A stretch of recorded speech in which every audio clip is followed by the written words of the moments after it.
बिस्मिल्लाहिर्रहमानिर्रहीम, अस्सलाम वालेकुम। खेलों की खबरों पर तबसरों और तजियों से स्कोर के एक और प्रोग्राम के साथ सैयद याया हुसैनी आपकी खिदमत में हाजिर है। एशिया कप के मैदान में 14 सितंबर को पाकिस्तान और भारत आमने सामने होंगे।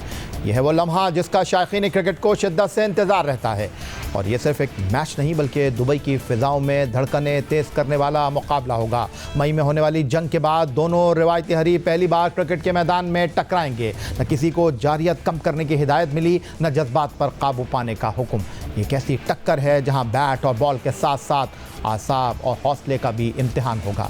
दोनों टीमें अपनी नई शक्ल, नए खिलाड़ियों और नए अज़ाइम के साथ उतरेंगी और दुनिया की नज़रें एक बार फिर उस क्रिकेट जंग पर मरकूज़ होंगी जिसका नाम है पाक भारत टाकरा। पिचें सुस्त हो सकती हैं और हुजूम जानिबदार, सियासत का साया गहरा हो सकता है, लेकिन बॉक्स ऑफिस क्रिकेट में भारत बमुकाबला पाकिस्तान से बढ़कर कुछ नहीं। एशिया कप 2025 में दुनिया भर के क्रिकेट चाहने वालों को बस एक ही मैच का इंतज़ार है और वो है पाक भारत टाकरा।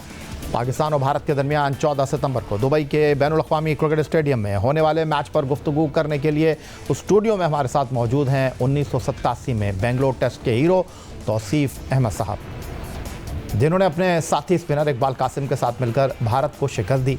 खुशामदीद कहते हैं। इकबाल कासिम साहब हमारे साथ मौजूद नहीं हैं, लेकिन तौसीफ़ अहमद साहब आपको खुशामदीद कहते हैं। इससे पहले कि पाक भारत मैच पर हम बात करें, भारतीय क्रिकेट टीम पर नज़र डाल लेते हैं। भारत और पाकिस्तान के दरमियान होने वाला ये टाकरा जो गुज़िश्ता साल वर्ल्ड कप में न्यूयॉर्क के मैच के बाद पहला T20 मुकाबला होगा, ये एक और पहलू भी रखता है कि दोनों टीमें अब अपने सुपरस्टार के बगैर मैदान में उतर रही हैं। भारत के पास रिटायर्ड रोहित शर्मा और विराट कोहली नहीं होंगे, जबकि पाकिस्तान ने इस वक्त के लिए बाबर आजम और मोहम्मद रिजवान को अपने स्क्वाड में जगह नहीं दी है। भारत की ओपनिंग जोड़ी इस बार तवज्जो का मरकज़ है। शुभमन गिल और अभिषेक शर्मा पहली बार फुल स्ट्रेंथ स्क्वाड में एशिया कप जैसा बड़ा टूर्नामेंट खेलेंगे। दोनों की शराकतदारी अंडर एज क्रिकेट और IPL में खासी कामयाब रही है। अब सवाल यह है कि क्या भारत रोहित शर्मा और विराट कोहली के दौर के बाद इस नई ओपनिंग पर इन्हिसार कर सकेगा? पाकिस्तान के तेज़ गेंदबाज के ख़िलाफ़ यही जोड़ी टीम इंडिया के लिए सबसे पहला इम्तिहान होगी। फास्ट बॉलिंग के शोबे में भारत के पास जसप्रीत बुमराह की वापसी सबसे बड़ी खबर है। वो अर्शदीप सिंह और नौजवान हर्षित राणा के साथ मिलकर वो चैलेंज पेश करेंगे जिसका सामना पाकिस्तान के बैटर्स को बड़े हौसले के साथ करना होगा। स्पिन के महाज पर भी भारत को खासी बरतरी हासिल है। गुज़िश्ता बरस चैंपियंस ट्रॉफी में वरुण चक्रवर्ती और कुलदीप यादव ने ऐसी पिचेस पर जहां दुबई में मुखालिफ बल्लेबाजों को मुश्किल सूरत हाल का सामना था, उलझा कर रख दिया था। मिडल ऑर्डर में सूर्य कुमार यादव क़यादत के साथ साथ बैटिंग का मरकज़ होंगे, जिन्हें तिलक वर्मा और रिंकू सिंह जैसा प्लेयर सहारा दे सकता है। रिंकू की धमाकाखेज़ फिनिशिंग और वर्मा की जारहा मिजाजी भारत की बैटिंग लाइनअप को मजबूत बनाती है। ऑलराउंडर्स की मौजूदगी भी भारत का बड़ा हथियार है। हार्दिक पांड्या और अक्षर पटेल ने हालिया बरसों में बैटिंग और बॉलिंग दोनों शोबों में मैच जितवाए हैं, जबकि शिवम दुबे लंबे छक्के मारने और दरमियानी ओवर्स में बॉलिंग के ज़रिए टीम के तवाज़ुन को बेहतर बनाते हैं। एक जाने पाकिस्तान क्रिकेट टीम के लिए अच्छी बात यह है कि वो गुज़िश्ता चंद माह से मुसलसल T20 क्रिकेट खेल रही है। सलमान अली आगा की क़यादत में गुज़िश्ता साल नवंबर से पाकिस्तान ने 23 बैनुल अक़वामी T20 मैच खेल रखे हैं, जिनमें पाकिस्तान ने 13 मैचों में कामयाबी हासिल की और 4 सीरीज़ अपने नाम की हैं। दूसरी जानिब भारतीय टीम ने आखिरी मरतबा T20 इंटरनेशनल इस साल जनवरी में इंग्लैंड के ख़िलाफ़ खेला। उसके बाद से वो इस फॉर्मेट से दूर है।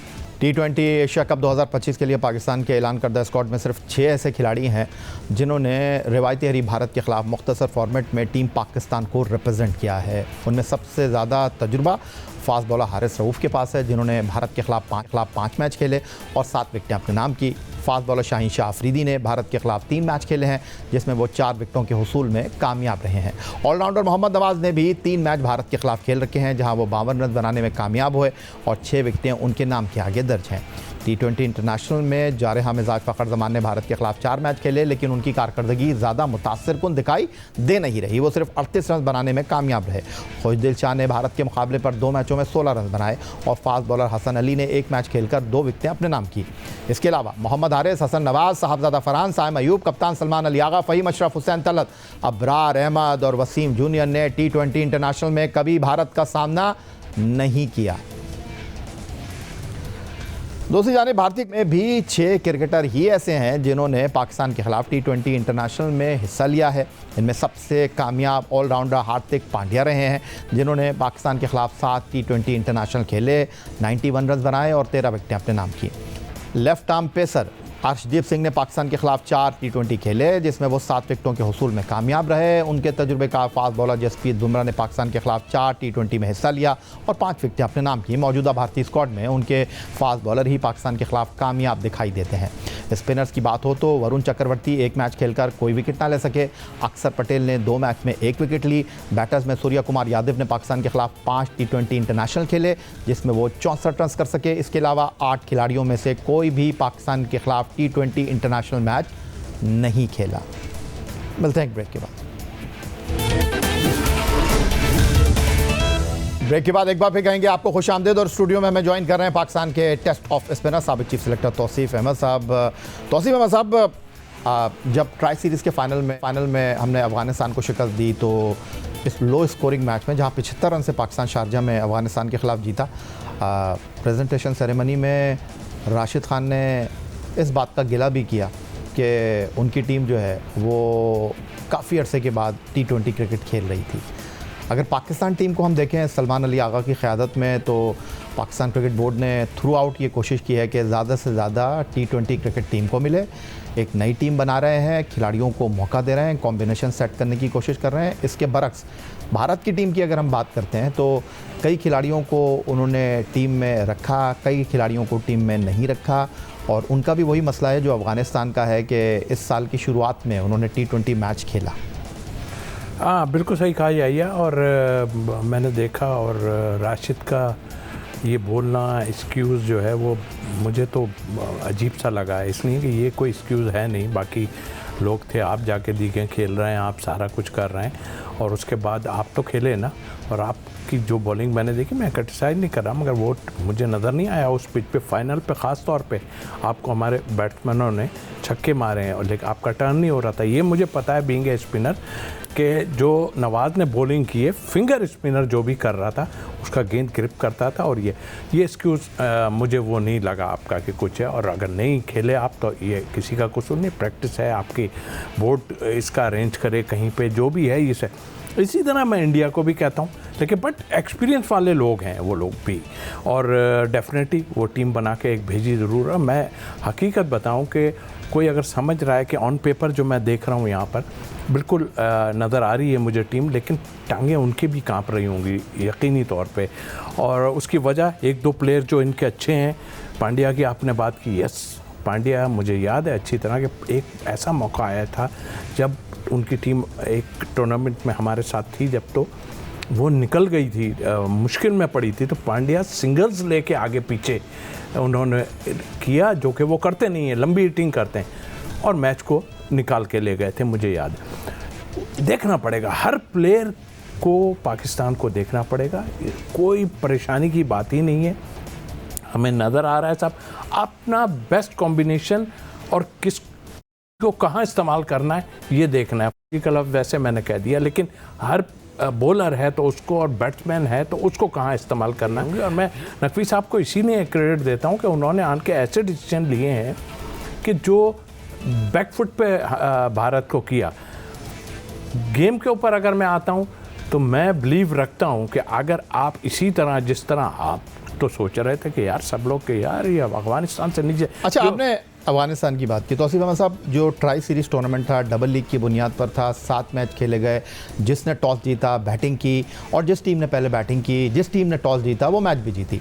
लेकिन अब ये दुबई और अबू धाबी है। आप माजी में इस्लामाबाद यूनाइटेड के साथ दुबई में मसरूफ़ रहे, पाकिस्तान की ए टीम को भी आप यूएई लेकर जाते रहे हैं। मैं सरफेस की बात करना चाहूँगा, क्योंकि दुबई में कहा यह जा रहा था कि आपकी में 2 से ज़्यादा स्पिनर्स होने चाहिए, मुस्तनद स्पिनर्स होने चाहिए।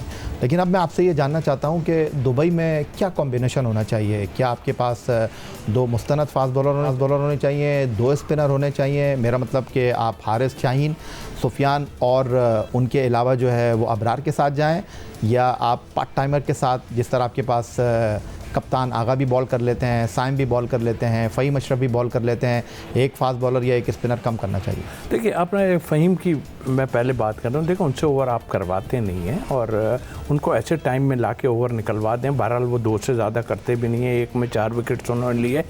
मुश्किलात तो हमें है। हाँ, आप वेन्यू की जहाँ तक आपने बात की, यस, मुझे अब ऐसा फील होता है कि आपको बड़ा देख के वहाँ पर 2 स्पिनर को खिलाना पड़ेगा। ज़रूरी नहीं है आपका, आप पीछे जो है इंडिया से मैच वहाँ पे खेलें और उनके पास मेरा ख्याल है 3 टॉप के स्पिनर्स इस वक्त मौजूद हैं और वो अगर खिलाते भी हैं, और मुझे नहीं लगता यहाँ पर गेंद सीम भी होगा। हारिस रऊफ़ की बात करूँगा, बॉलिंग उनसे ठीक नहीं हो रही है, लेकिन आपको संभलना पड़ेगा। आप सीनियर आदमी हैं, आपको प्रॉपर जो है बॉलिंग करनी पड़ेगी। देखें, एक सीनियर आदमी का काम ही है, अगर उसको लगती है मार, लेकिन अगर वो बॉलिंग ही इधर उधर शुरू हो जाए तो दूसरी टीम को इसमें बड़ी तक़वियत मिलती है। तो आई थिंक कप्तान को उनको तरीके से यूज़ करना पड़ेगा और मुझे उम्मीद है कि हर इसमें ही नहीं, सारा इससे पहले जो मैच होगा उससे में भी जो है वो पूरे अपने रिदम से आएंगे और उनकी वो परफॉर्मेंस हमें चाहिए जब वो ऑस्ट्रेलिया गए थे और वहाँ पर उन्होंने इतनी ज़बरदस्त स्लोअर वन और ये सब किया था। अब पाकिस्तान उनसे ये मांगता है, सिर्फ इनसे। उसके अलावा मैं ये नहीं कहता कि आप 2 स्पिनर खिलाएं, नहीं। ठीक है, आप कहते हैं 2 स्पिनर ना खिलाएं, लेकिन तौसीफ अहमद साहब, अगर मैं आपसे ये जानने की कोशिश करूं कि पाकिस्तान टीम में बाबर आजम और रिजवान को लेकर बड़ी गुफ्तगू हो रही थी और ट्राई सीरीज़ की जीत के बाद बहुत सारे लोगों को इस सवाल का जवाब मिल गया है कि नाम नहीं, परफॉर्मेंस चाहिए। आपको परफॉर्मर की ज़रूरत है, आपको फिनिशर की ज़रूरत है। अगर मैं आपसे ये जानने की, ये पूछने की कोशिश करूं यहाँ पर कि इस वक्त जो टीम इंडिया के मामलात हैं वहाँ पर सिलेक्शन को लेकर ख़ास तौर पर सुरेश अय्यर को ड्रॉप करने पर बहुत सवालात उठ रहे हैं। उसके अलावा टीम में शुभमन गिल की वापसी होती है और कहा यह जा रहा है कि 5 सेंचुरियाँ उन्होंने इंग्लैंड के दौर में बनाई। एक शानदार टेस्ट कैप्टन की हैसियत से पहली सीरीज़ इंग्लैंड में खेली और तेंदुलकर एंडरसन ट्रॉफ़ी को 2-2 टेस्ट मैच से बराबर किया। मैं आपसे जानना ये चाहता हूँ कि भारत की टीम का आपको लगता है कि ये एक बड़ा टेस्ट होगा? क्योंकि प्रेस कॉन्फ्रेंस में सूर्या कुमार यादव ने कहा कि भाई हम यहाँ पर क्रिकेट खेलने के लिए आए हैं, जो हो चुका वो हो चुका, अच्छी क्रिकेट खेलेंगे, ज़्यादा तवक्कुआत का बोझ हमारे ऊपर ना डालें। देखिए, जो मुश्किलात हम फेस कर चुके हैं, मैं उसका जिक्र नहीं करना चाहूँगा कि हमारी भी मुश्किलात हैं, उनके यहाँ भी मुश्किलात हैं। 2 आदमी निकाले मीन के उनको ड्रॉप किया गया, बिग गन्स। लेकिन टीमें इसी तरह बनती हैं, उन्होंने अपनी टीम बनाई हुई है, ऐसा नहीं है कि नहीं है। जहाँ तक आपने बात की, शुभमन गिल बहुत उम्दा खेल के आ रहे हैं वहाँ इंग्लैंड में, मैं समझता हूँ कि। लेकिन आप ये नहीं समझते फॉर्मेट का फ़र्क है? नहीं, बिल्कुल फॉर्मेट का फ़र्क है। मैं ये कह रहा हूँ कि वो किस तरह यूज़ करेंगे उसको, कोई चीज़ तो ऐसे। फिर गौतम गंभीर एक ऐसे हैं जो कि हमारे यहाँ भी एक आदमी ऐसा है जो कुछ लोगों को जो है वो दबा के रख देता है, लेकिन सही रखा हुआ है। इसलिए कि मैं फेवर में नहीं हूँ। आपने जो अभी अल्फाज इस्तेमाल किया कि काम होना चाहिए, नाम से क्या करना है, नाम से डरना ख़त्म हो गया। विवियन रिचर्ड थे, नाम था, एक था, दूसरी टीम में घबराती थी, लेकिन जब फेल होते थे तो फिर उसके बाद थोड़े थोड़े लोग हुए। इस तरह नाम से हमें कुछ नहीं लेना, हमें परफॉर्मेंस चाहिए। XYZ कोई भी करेगा, और मैं समझता हूँ कि पाकिस्तान की में इतनी एबिलिटी है, 2-3 प्लेयरों को संभाल लें, तरीके से जो है उसको खेल को खेलें, कहाँ किसको यूज़ करना है। अगर फ़हीम को ओवर थोड़े ज़्यादा होते हैं ऊपर भेजें। देखिए, स्लॉग करने वाले, देखिए जिसकी हम बात कर रहे हैं, इनके जो हैं चलाते भी हैं, मीडियम पेस हैं, जिनकी हम हार्दिक पांड्या, देखिए वो यूज़ करते हैं, उनको किस तरह यूज़ करना है और कैसे। आपने उनकी ग्राउंड में बॉडी लैंग्वेज आपने देखी हुई है, हमारी बॉडी लैंग्वेज बहुत अच्छी है पिछले मैच के बाद से। तो हमको देखना है कि किस प्लेयर को हमें, उनमें भी 6 प्लेयर हैं, आपने कहा कि अब पहली दफ़ा खेल रहे हैं आप। मेरा ख्याल है इक्वल है सारा कुछ, ये ना सोचेंगे ऊपर है नीचे वो। अच्छा तौसीफ अहमद साहब, ये आपके टीम कॉम्बिनेशन में ख़ास तौर पर आपकी बैटिंग को लेकर बड़े सवालात उठ रहे हैं, आपको लगता है कि नहीं यही बेस्ट है? साइम के साथ साहबजादा फरहान, नंबर 3 पर फ़खर, नंबर 4 पर आपके कप्तान, नंबर 5 पर हसन नवाज़ और नंबर 6 पर या फिर मोहम्मद हारिस। देखिए, मैं थोड़ा सा उसमें तो मैं था कि यार आप विकेट कीपर को किसी तरह यूज़ कर लें ऊपर जाके, तो एक एक नंबर आगे पीछे होने से मैं नहीं समझता कुछ। और उसकी परफॉर्मेंस, फरहान की बहुत अच्छी परफॉर्मेंस है, लेकिन उनको सोचना पड़ेगा। ये नहीं चल रहा आपको मैचेस मिलना है या कुछ है, पिछले मैच में आपने जिस तरह चला के आउट हुए हैं, ये नहीं बनता।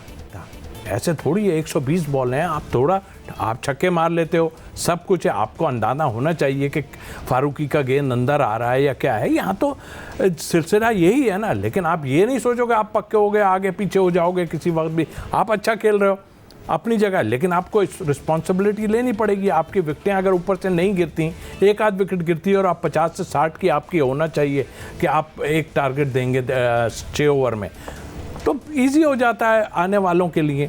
तो मेरा ख्याल है कॉम्बिनेशन पहला यही होना चाहिए। लेकिन हारिस को आप कहीं यूज़ करें और ऐसे यूज़ करें, क्योंकि वो इस टाइप की पिचों पे खेल चुके हैं, रन्स भी बना चुके हैं। अब वो अगर हट नहीं सकते टीम से, तो उनको तरीके से यूज़ करें। ठीक हो गया। और जाते जाते मुझे ये भी बता दीजिएगा तौसीफ अहमद साहब कि आपने बहुत उम्दा कारकर्दगी देखी मोहम्मद नवाज़ की, 100+ रन्स, 10 विकटें, सीरीज़ के बेहतरीन खिलाड़ी का अवार्ड उनके नाम रहा। लेकिन एक बात तय है, आप क्रिकेट खेले हैं, आपने बैट्समैनों को आउट किया है, आप इस खेल के साथ प्रैक्टिकली इन्वॉल्व रहे हैं। एक तासुर ये भी है कि जब आप 2 प्रॉपर स्पिनर खिलाएंगे, सुफियान मुकीम और अबरार, वहाँ पर नवाज़ ज़्यादा बेहतर कारकर्दगी का मुजाहरा करेंगे। लेकिन अगर आप एंकर रोल में नवाज़ को लेकर आएंगे तो फिर वो दब जाते हैं। नहीं, आपकी बात ठीक है, ये बात सही है। आप मैंने तरीके से यूज़ करने की इसलिए बात की कि वो सरफेस जो अभी मैं देख रहा हूँ, जो लास्ट पिच पे बना था, वो पिच मेरे हिसाब से थोड़ा ढीला पिच था। और देखें आप, ड्यू पड़ने के बाद भी जो है गेंद ग्रिप कर रहा था और वो फिंगर स्पिनर का कर रहा था। तो उसको देखते हुए आप यूएई में, यानी दुबई में जो मैच होगा हमारा, उसमें देखना पड़ेगा हमें कि क्या सरफेस की पोजीशन है। अगर वहाँ 2 बनते हैं, आप ज़रूर खिलाएं, क्योंकि आपकी बैटिंग जो है आप बढ़ाते रहें, लेकिन फ़र्क पड़ता है। लेकिन टीम को भी देखें, टीम को इसलिए देखें कि ये लोग स्पिनर पे ठीक खेलते हैं, अच्छा खेलते हैं, तो आप कॉम्बिनेशन वो बना के खिला लें। नवाज़ पे प्रेशर नहीं, डेफिनेटली हम बीच में नवाज़ जिस तरह आए थे थोड़ी बहुत हमने की, लेकिन उन्होंने परफॉर्मेंस दे दी, गुड। अगर ये परफॉर्मेंस देते रहते हैं तो बहुत अच्छी बात है। ठीक है, यही आज का हमारा ये प्रोग्राम था। एक्स अकाउंट पर हमें फॉलो कर सकते हैं, ईमेल कर सकते हैं, अपनी राय से आगाह कर सकते हैं score@jio.tv पर। इस दुआ, इस उम्मीद, इस तवक्को के साथ कि पाकिस्तान में खेलों खिलाड़ी तरक्की करते रहें, सैयद याहिया हुसैनी को स्कोर की पूरी टीम के साथ अगले प्रोग्राम तक के लिए इजाज़त दीजिए। अल्लाह हाफ़िज़।